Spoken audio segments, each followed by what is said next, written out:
Now tuning in to Earbud Media. Audio for everyone.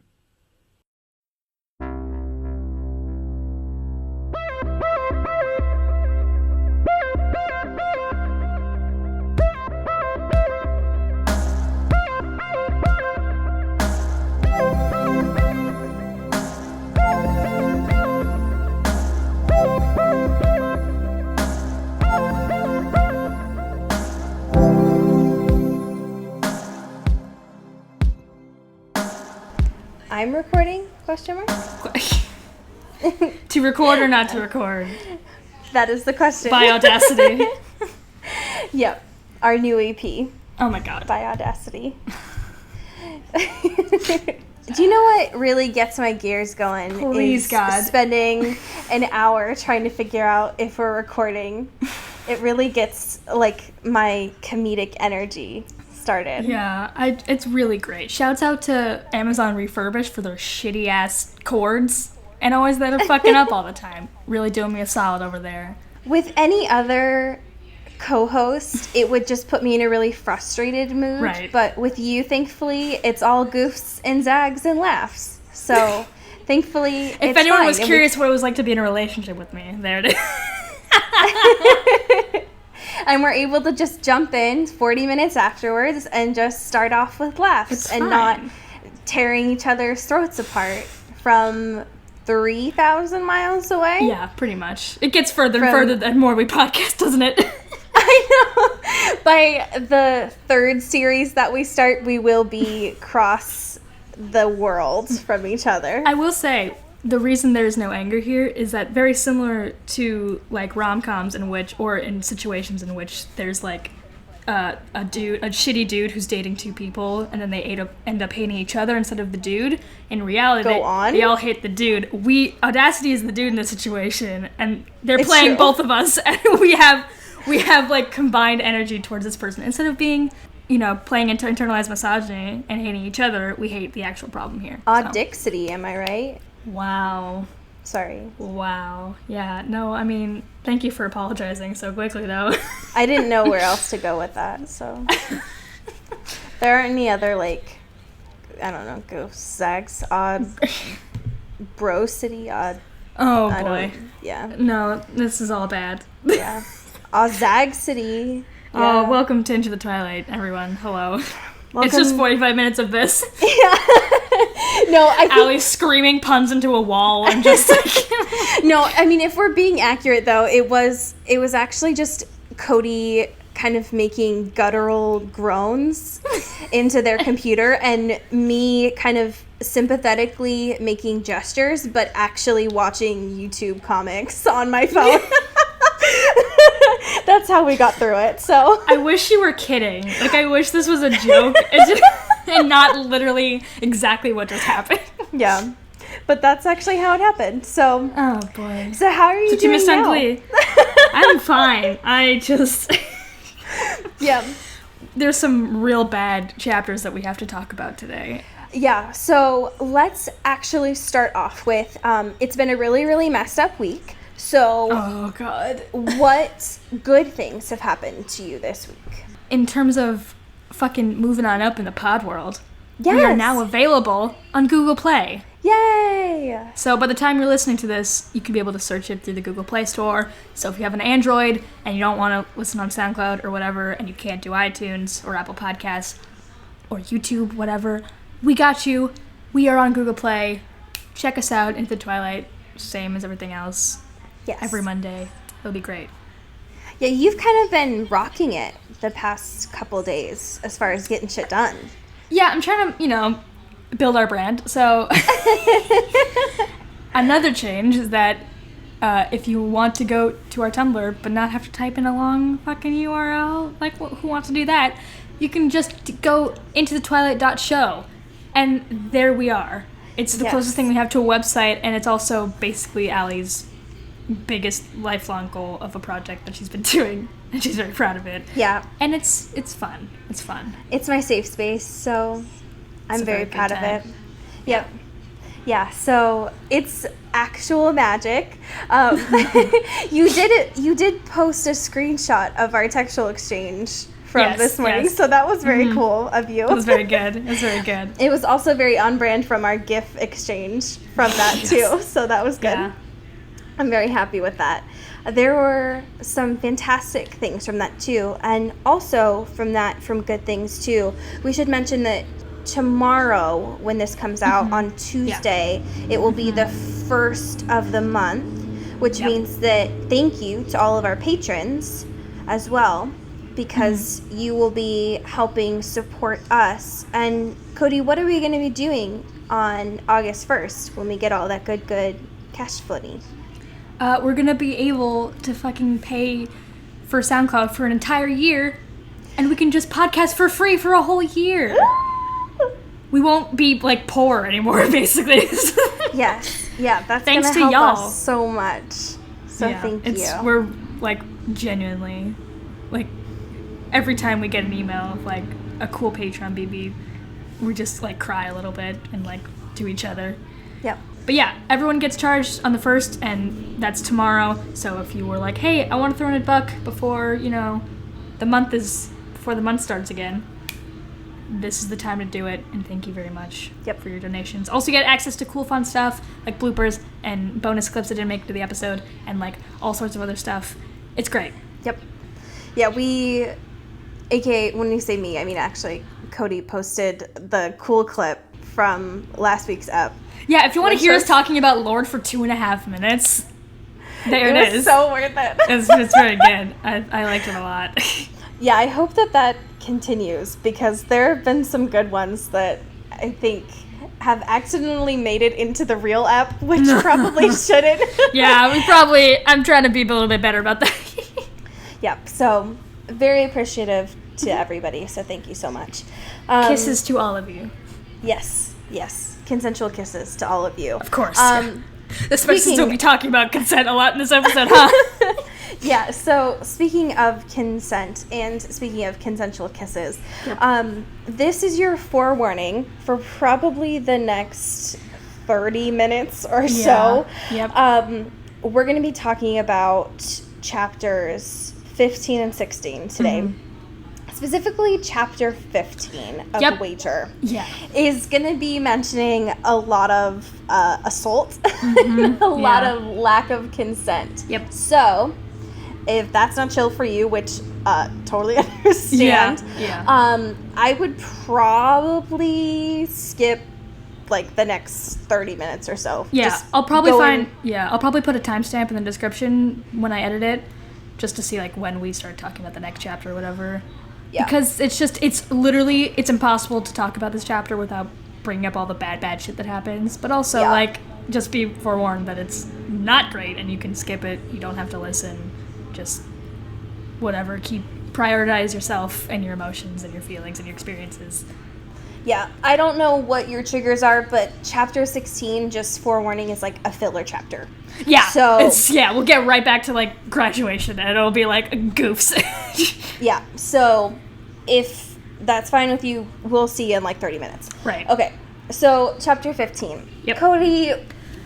I've never been more mad reading something, and that's saying something from all the hell that we've been through up until this point. Yeah. So, a few episodes ago, do you remember when I was, like, really, really mad?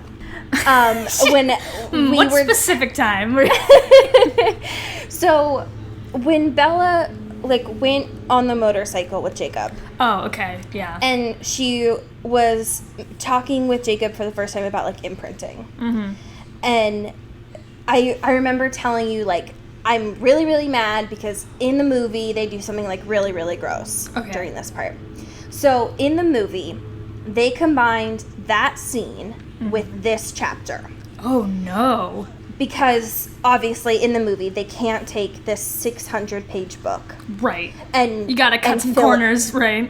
Yes. So in those scenes, and this isn't really a spoiler for you, but just for the sake of continuity, they take that scene of Jacob and Bella meeting at the school and this scene together, sort of. Wow. So already like that like awful racial aggression and like bad shit happening. They're sort of tied together. Like there's a bike scene sort of there and this scene are together. Gotcha. And that's, like, it's relatively early in the movie. Right, yeah, because this would have to be, like, a lot further back. Yes. In terms of the plot. Yeah. That's yeah, so I mean, interesting. it still happens, I would say, halfway. Right, ish, yeah. Yeah. So it's not, like, his first introduction, but Right. it's, like, I think it's, like, his second, if I'm familiar. Okay. So it's early enough for you to be like, Jake? Yeah. What? My boy. Yeah. So that's why I was, like, super pissed.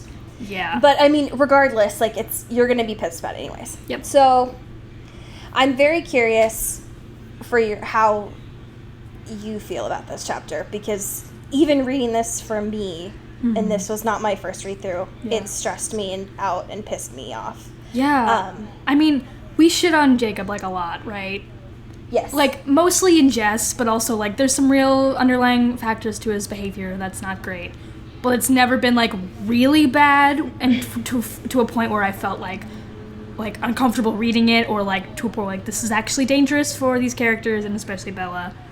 But, like, every, like, 5 lines, I was just, like, it was so hard to read this. Like, it was so absolutely hard to read this. And you could tell that, like, if I had read this, like, 10 years ago or something, it would be a totally different experience me reading it.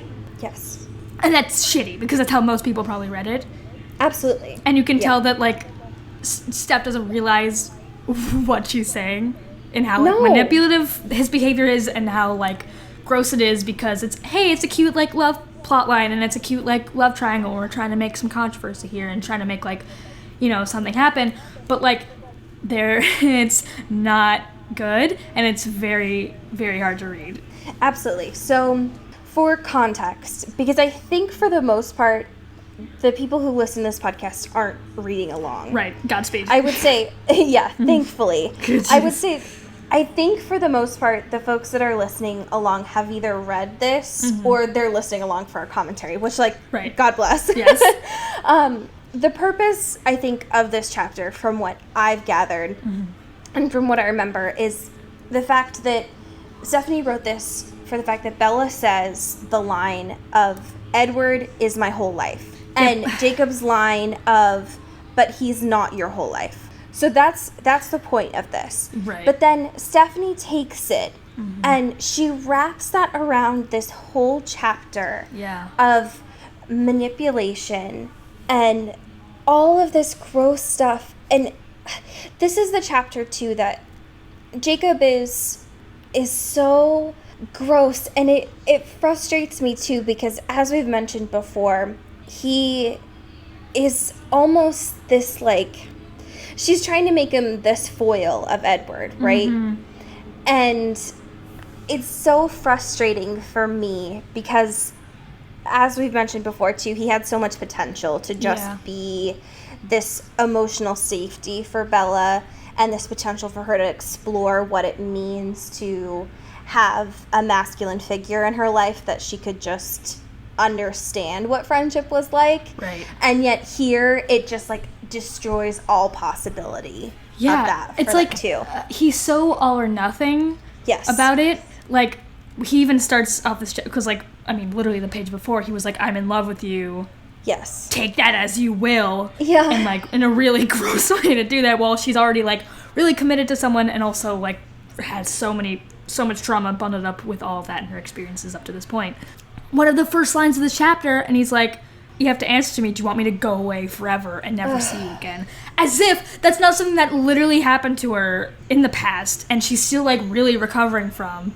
Like, barely, but, like, still has that, like, flashbacks of trauma, like, constantly, and is never really secure in her romantic or personal relationships because people keep leaving her. Yep. And she has a history of abandonment, and it's not great. And Jacob's just like, well, if you love him, like, why should I even be here? As if, like, being her friend and being an emotional support and being, like, her brother, which he basically is and has a really huge family connection to her, like, is not enough.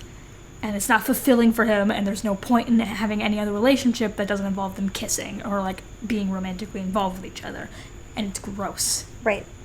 And she's trying to explain that to him too, right? Right. She's putting it in as clear of words as she could possibly manage. Of saying, like, Jacob, I love you, but I am not in love with you. And he's still twisting her words around too, which shows how manipulative he is being.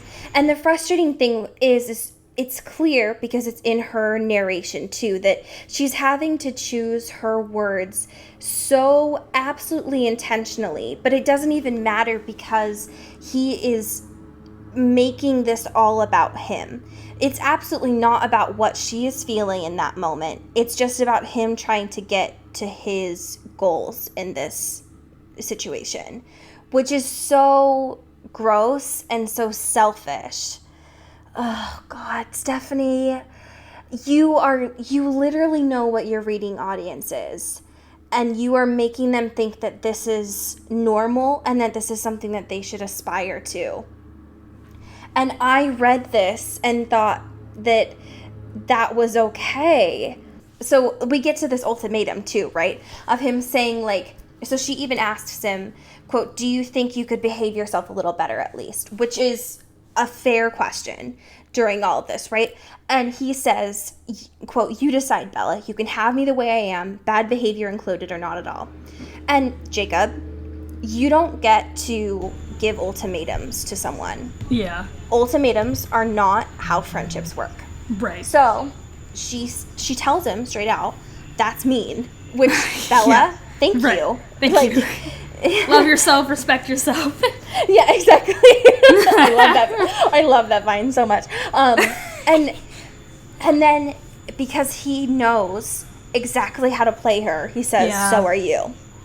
And like, that is such a simple thing that he knows exactly is going to tear her down. Yeah, because he knows her buttons, and he knows like how emotionally tied she is, and like all of her, you know, emotional triggers and stuff, and knows how to manipulate them. And I don't even think, like, it's obviously not, I mean, the way that Steph is perceiving this relationship, it doesn't seem to be intentional, but also, like, he knows her so well, and he can play her in a way that I don't even think he's cognizant of, but he knows because it's what he wants, you know? Of course. Right. Yeah. But, like, when Bella's saying, like, or when he says, do you want me to leave forever? She's like, of course I don't. Like, why would I ever want that? And he's like, see, I knew it. You're in love with me. It's like, but no, you can want someone in your life without it being like, I'm in love with you, I'm leaving Edward forever. Like, that's not the situation that this is in. Right. And you're just twisting her words to act like she has feelings that she doesn't have. Yeah. To fit your narrative that you like.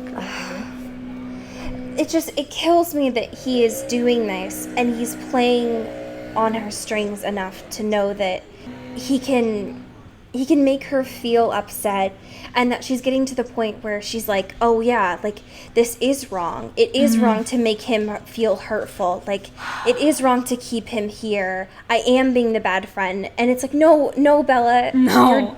You're not being bad right now. It's just that he's being manipulative and he knows exactly where to push your buttons. Oh, God, Jacob, stop doing this.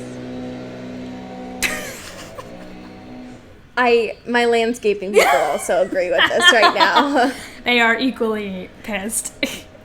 My landscaping people are emoting exactly how I am emoting right now. So we should talk about this kiss, huh? We should talk about this, quote, kiss. Right. The language that is used to describe him holding her body makes me want to pass out. Yeah.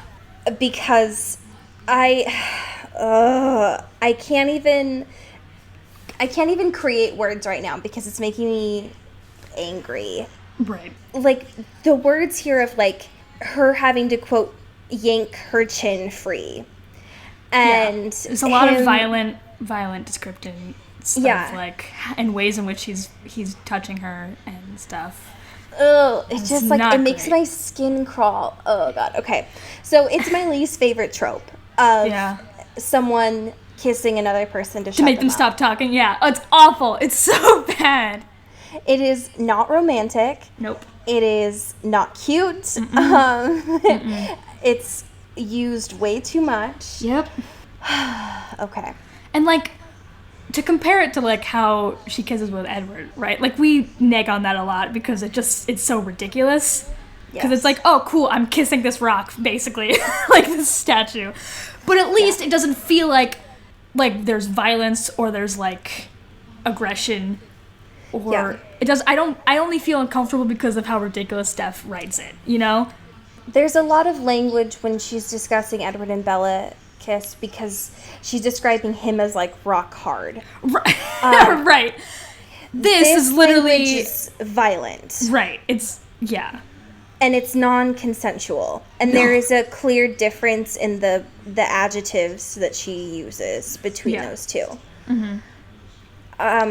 And especially since, like, immediately she's, like, pushing away and she's trying to, like, stop it.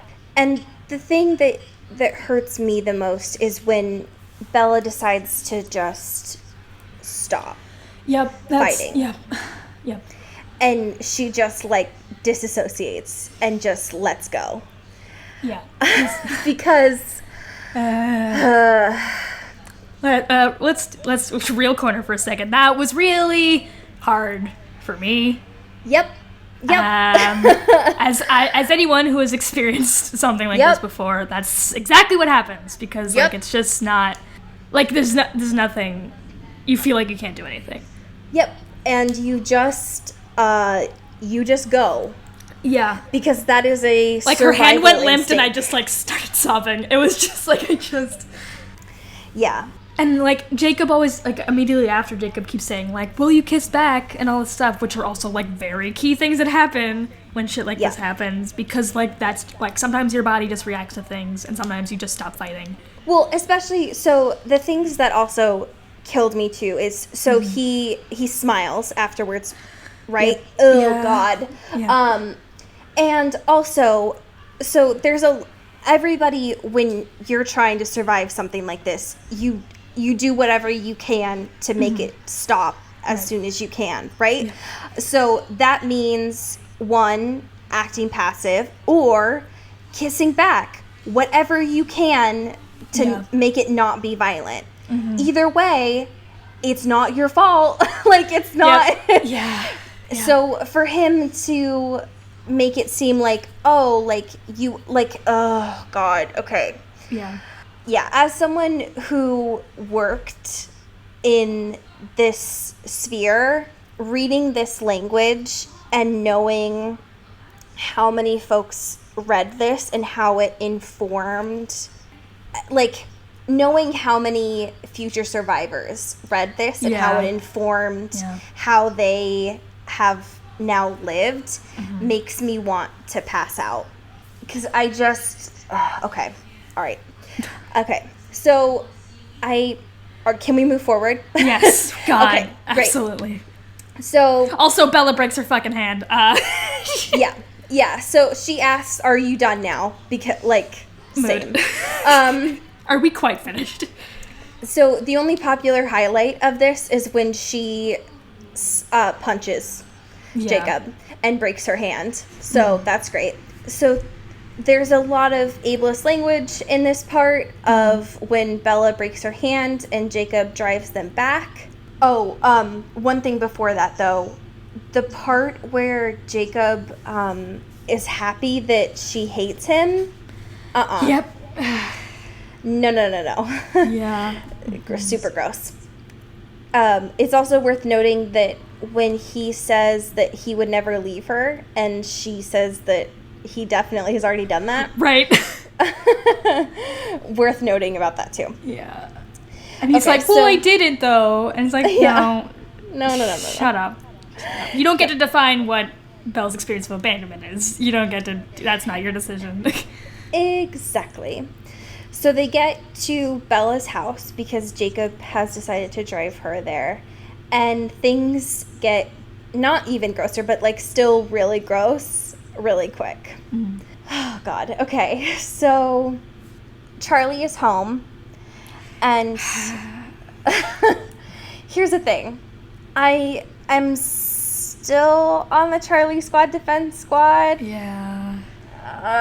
But the strings are loose. They are loose. this is one of those times where I think I'm not chill. I'm not chill with this at all. Like, his actions in this are not good. justifiable at all. Like, they are absolutely awful. Yeah, this is not good. So they get in, and Jacob goes into the house too, and she lets him know that she has broken her hand. Yep. And Charlie does some gross shit here, because he is happy to see Jake, and when Jacob explains the situation, he's just kind of laughing it off. Yeah. And is kind of congratulating Jacob about the fact that he kissed Bella. Yeah, it was not good at all. No, it and was like not. he was saying things like, "Oh, well, maybe you should have, picked on someone your own size," and all this stuff. And it's like, this is just not good, and not how you have a healthy conversation with your daughter who just got into a violent altercation with this dude. Yes. Yep. Just because you love him and he's family to you doesn't mean they can't be shitty and you can't be objective about it. Exactly. So Bella calls Edward, who apparently was on his way anyway. Are we surprised? No. And then things get gross and very peacocky and weird. And so when Edward shows up, he remains calm, but still very kind of chauvinistic, I would say. Yeah. Especially when Charlie mentions that he'll go get his badge. Yeah. And it's gross. Yeah. Especially because no one is really offering to put Bella's trauma first. Again and again and again and again and again. Yep. So, I mean, Edward, looks at it. Mm-hmm. He looks at Bella's hand, and he goes to go put Bella in the car. Because they're going to go to the Cullen's house, and Carla is going to look at it. Then he stops and has a conversation with Jacob. There's, one line in this that's, honestly okay. Okay, well, share it then, please. Tell me. Tell me everything. Fucking Jacob and Edward keep fighting while Bella's also there because mood. That's the entire franchise, basically. And Jacob's like, well, I want to kiss her all the time. What if she wants to kiss me? Blah, blah, blah, blah. And Edward's like, if she wants to kiss you, that's fine. But, I'm okay with this. But you might want to wait for her to actually verbally say it, then just kind of guess her facial features and her body language. And I'm like, yeah, literally, thank you. Somebody, yes. Yeah. And immediately goes back to being shitty because he's talking about her being basically her property. However, that one line was good. Yeah. That line was helpful and important. Mm-hmm. The other stuff was very nasty. Very not good. Very not good, yes. Especially when they're like, yes, may the best man win. And it's no. Do you know Bella at all, though, is the thing. Literally. Because I don't think you do. Yeah. It just felt like those arguments that are just Edward and Jacob, and then Bella's also there but having nothing to do with the conversation because she isn't really allowed to. And then also Charlie's there doing the same shit, and it's just all bad. All bad. Yes. Because there's just too much aggression and there's too much testosterone, and they're not actually not caring about Bella's feelings. They just care about the idea of Bella and projecting that onto their morals and whatever they think they deserve. It's not good. Okay, but that's it though. They only care about the idea of Bella. Yeah, they've never actually cared enough to I don't know, maybe make her see a professional help or a therapist or just get in tune with her fucking trauma and talk about it, except and just putting her in all these situations that are only gonna aggress those traumas and her just everything, and it's not good. Yes, I agree. If you cared, yes, maybe you would do something. That's all. Yes, I agree. So some better things do happen when they get back to the Cullen house, though. When they get there, we get this amazing picture of Emmett and Rosalie. Oh. And it's a fucking look, y'all. We honestly look at Rosalie's, quote, perfect legs before we see anyone else. Yes. It's so good. So Rosalie, and just honestly, picture this, y'all, because I need fan art. I need all of it. Rosalie is underneath Emmett's Jeep.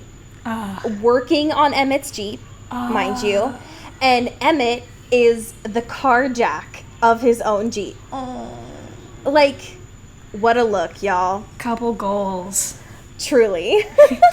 And Emmett is like, fall down again, Bella? And she's like, fuck you, Emmett. I punched a werewolf in the face. So. I just imagine Emma being like, oh, sick. Like, awesome. High five. Yeah. He like high fives her with her broken hand. Right. Yep. And then we get this hilarious information that Jazz and Emmett have been betting on how many slip-ups she'll make as a newborn. Oh. So that's great. Only because Jazz doesn't want to be the worst one out of all of them. So that's good. I mean, the odds are in his favor. I mean. Yeah, it's true. Virgo problems. And we find out that she did actually break her hand. And Sweet. Then the chapter ends with this amazing question of, quote, was there a human experience that I was not willing to give up? So, thanks, Stephanie. God. Yep. Anyway, that was rough, so that sorry was the worst. about all of that. Yep. Ugh. But now we get into a filler chapter, Hey. which ironically includes something that has been working up to for 3 books. Right, like a pivotal Which climax is in terms of like in terms of a lot of things actually, and like finding out certain things about the vampires and like Bella actually graduating. Like there's a lot of information here, but in like a silly chapter. So chapter 16, epic. Or epoch. Yeah. Thank you, English language. Appreciate it a lot. So we find out again how much Bella loves brown, in that she has one skirt, her favorite skirt, and it is khaki, y'all. Oh, so God. We're really nailing down a lot of important characteristics about Bella Swan. That is what she thinks of when she thinks of special occasion. So thank you, Stephanie. Really appreciate it. Also, I love that when Alice thinks of thieving, annoying vampire, she just like appears. Because that's what she thinks. Like, what did I do this time? Yep. So that's great. It's very good. Yep. So yeah, what kind of important things did we find out about vampires this time, Cody? Important that everyone things is she back is fucking like, well, Bella figures it out, which is fucking awesome because I feel like we always, love making it seem like Bella's not cognizant or capable of figuring anything out, especially in terms of vampires, because she's always seen as kind of like the, the least, like the weakest link of the pack, because obviously. Mm-hmm. But her brain is great, and she's doing it. Yeah. And she finds out that, like, hey, Edward thought that there were all these vampires coming from all sides, and they were targeting the Cullens specifically. However, they're all using the same, like, tricks, which is, like, blocking Alice's memories or visions or whatever. Yeah. And so she's like, well, there's no way that all of these different kind of groups are using the same kind of tactic. That seems a little bit... And also having all these newborns and doing all these similar things. So they're probably all part of the same group, and they're all probably looking for me. Yeah, she Ocean's 8 this bullshit again. She literally did that. Yep. And it was great. I'm so proud of her. She did it again. But, of course, this realization did come at a cost of her crying. On her graduation day and making everyone upset. Yeah. So my favorite thing about that, though, is when Charlie knocks and he's like, are you ready? And she's, like, sobbing because she figured this out. And he's like, are you nervous? And she's like, no, I'm not nervous. Go away.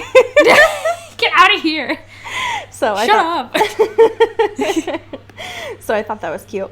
Also, biggest mood of the year is Charlie driving Edward and Bella to graduation in his cruiser. Oh, it's so good. Oh my god.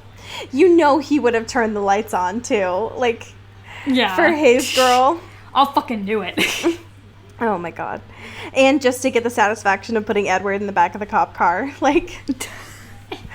Oh, God. Only in his wildest fantasies. Oh, my God.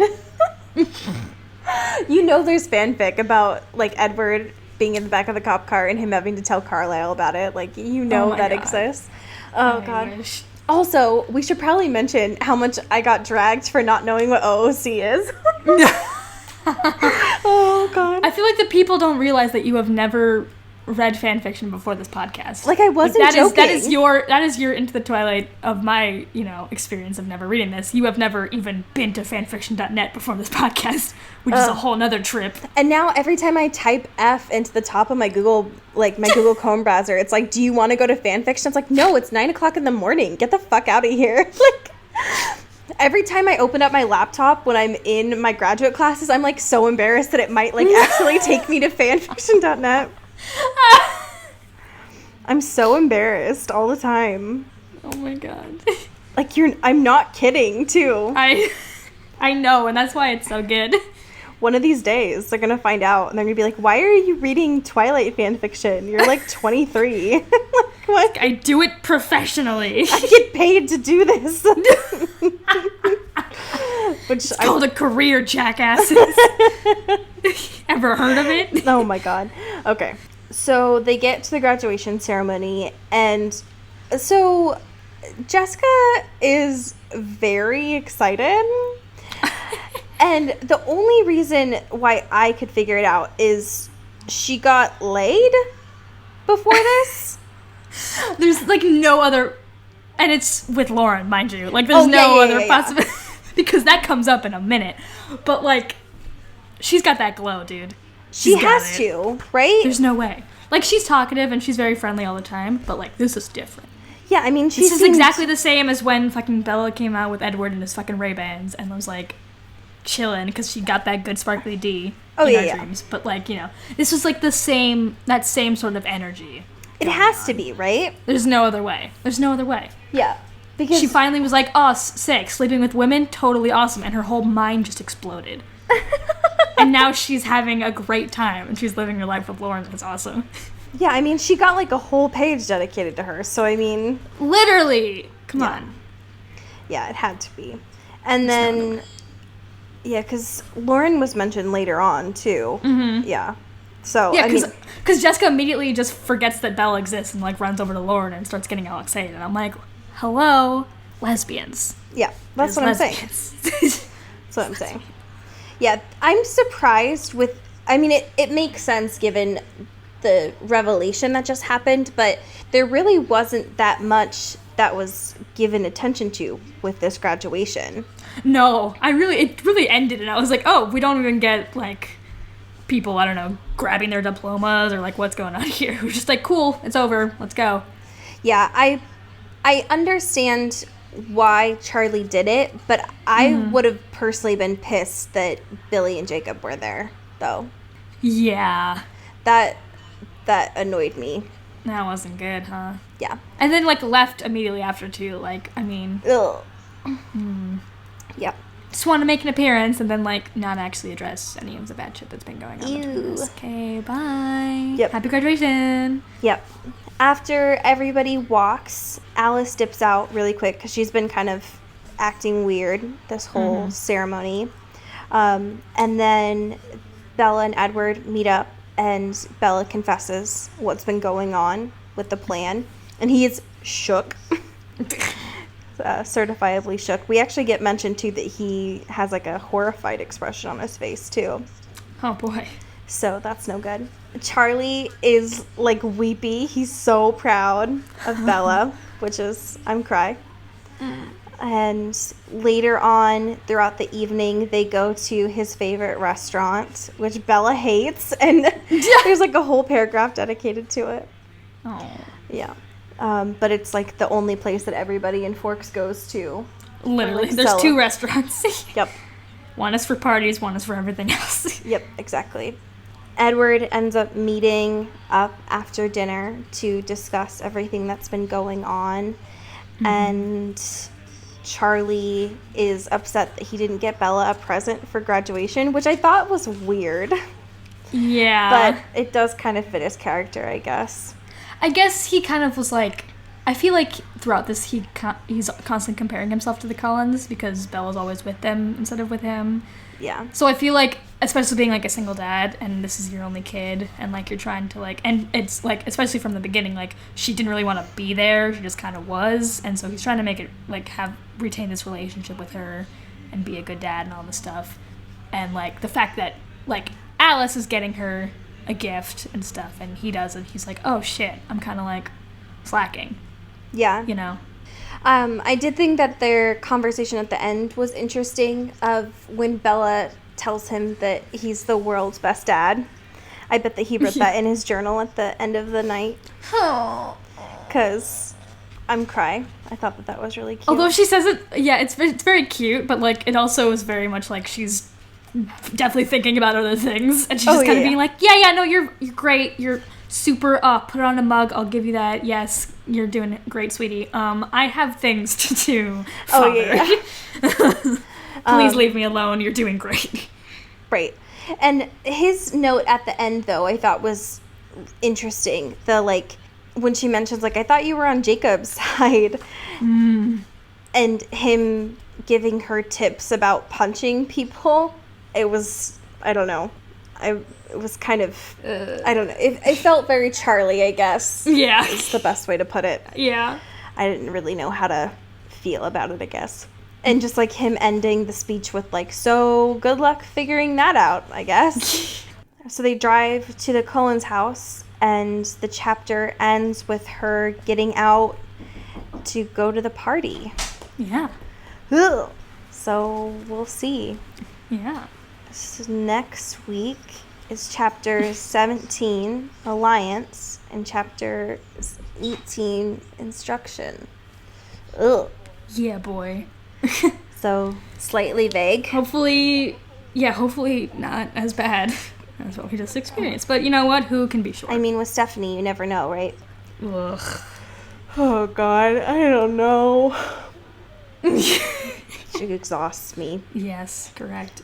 This novel exhausts me. We have a distracting fan fiction. We do. Mess. Yes. Great. So apparently me complaining got some notice, and we got a fan fiction Nice, dude. sent to us this week. Awesome. Yes. I was so happy about it too, because it looks like this one is like an oldie one too, like that this one was one that someone wrote when they were younger. Sure. So it was sent to us from our Tumblr by the user Still I Choose to Swim. And like, first of all, I do need to mention that this is one of my favorite James Vincent McMorrow songs. So like, props to you, first of all. The person... Getting all the deep cuts here. Yes. The person wrote the note, I just listened to the episode and thought I would submit this awful fan fiction from my youth. So I think that they wrote this when they were younger. Yeah. Oh, I love it. I don't have a title for this one. They didn't include that. But the summary is, Carlisle is the king of Scotland. Alternate universe where Scotland is an independent kingdom. The shenanigans of Princess Rosalie and Crown Prince Emmett are causing the public to start questioning the usefulness of the monarchy. Oh my god. I love it. To sway public opinion back in favor of the Cullens, King Carlisle takes a non-traditional approach to finding his youngest son, Edward, a modern bride.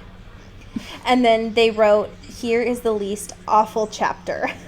It's a good preface. Yeah. So this is just an excerpt from that part. And I need to put a reader's note from this. I chose this section because, and you'll find out when I read this to you, Cody, it terrified me. Not the writing, but just like my conspiracy hat section terrified me for this part. Oh, I can't wait. Okay. So this is where I'm going to start reading. So, Miss Swan, before we proceed and discuss further details, we ask that you sign some privacy agreements, Charlie explained, looking more sweaty and nervous than I felt. And I think Charlie, like, they nicknamed Carlisle Charlie in this. Mm-hmm. What exactly were they about to tell me? Oh God, were they about to unveil that they were actually lizard people? I mean, I stumbled upon this theory when I was researching the Scottish royals for the interview. All right, It couldn't hurt to confirm or deny their reptilian ancestors. They wouldn't have to sign paperwork just to tell me, then dispose of me in a way lizards are accustomed, right? And after reading over the non-disclosure agreement and signing permission to fate in a dungeon if I shared the juicy details they were to impart, I handed the paperwork back to Charlie. Well, Miss Swan, Isabella, if I may, King Carlisle began. Actually, I prefer Bella, I interrupted. Bella, he started again. In your research for this position, you no doubt found unflattering coverage on the royal family. He paused for me to acknowledge this fact. I nodded. Sometimes you cannot avoid seeing a prince naked in Vegas or a duchess's butt being flashed on a royal tour when researching the young royals. End scene. Oh, I love it. Lizard people? Yeah. Are you kidding me? Yeah, they're out to get you, huh? I cannot believe that this person wrote this when they were younger. It's all coming back, baby. They're following me. Oh, no. Well, as we've seen before, You bit. lizard people are out there.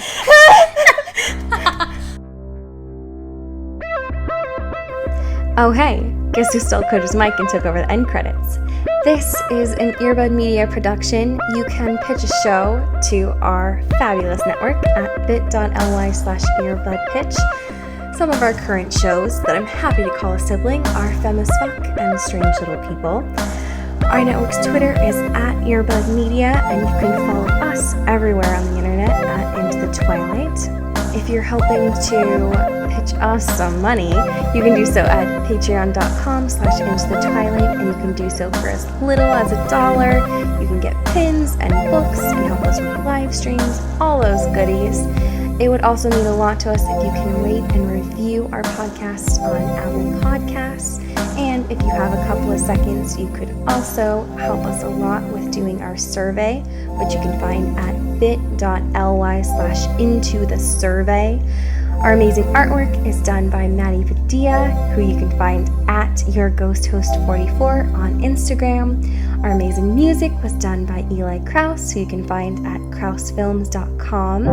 You can find Cody at Cody Captures and me at 23ofme on the internet. You stayed until the end. Check you out. Good job. And we'll check you out next time. Bye. You've been listening to Earbud Media Production. Earbud Media. Audio for everyone. Hey Dan, Hey, what's up, John? I just wanted to confirm that we were recording Monday. Yes. What are we recording for? Oh, it's our new podcast. Our podcast, the Strange Little People one. Strange right? Little People, yeah. Yeah, the one on Earbud Media Productions. Mm-hmm. You can find it on YouTube. You can listen to it. The one that we update every Wednesday. Every Wednesday, dude. When we have new guests all the time. Sometimes. Sometimes. Most of the time. Yeah, and we talk about current events and stuff. People should listen to it, right? Yeah, It's something cool. I think people would like it. I mean, you don't have to, but I hope you would. Did you put out the ad yet? The flyers? Yeah, I'm doing it right now, as we speak. No, you're sitting down. You're not... No, this is happening right now, as we speak. John, why did my hand just go through you? Oh my god. John. We'll talk about it next week.